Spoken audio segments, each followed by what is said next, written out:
وفي القرن الإفريقي، الحكومة الاتحادية الصومالية لا تستطيع تغيير أي شيء بخصوص اتفاقنا الثلاثي الأخير حول ميناء بربرة في أرض الصومال.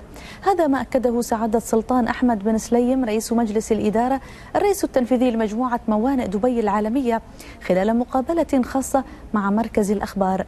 أما بخصوص التطورات الأخيرة في جيبوتي، فقد توقع بن سليم أن يكون حكم المحكمة في لندن لصالح موانئ دبي العالمية، لأنها ليست القضية الأولى مع جيبوتي.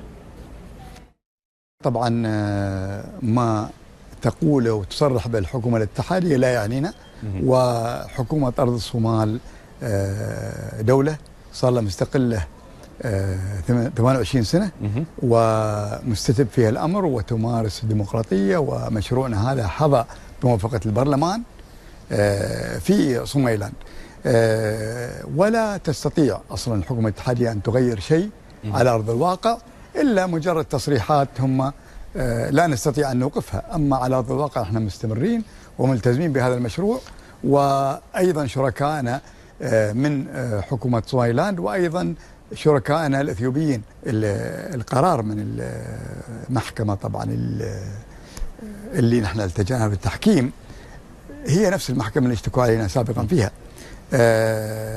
قرار بيصدر منهم طبعا، ونحن نتوقع يكون في صالحنا.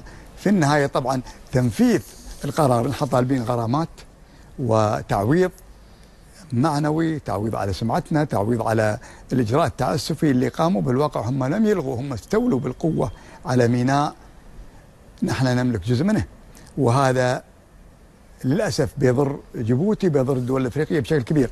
نحن ماليا ما تأثرنا إلا قليل، يعني بالنسبة للميناء دخله ما يعني الكثير، ولكن أعتقد أن أفريقيا بشكل عام ستعاني من ما عملته جيبوتي، لأن بيظل الاستثمار خطر.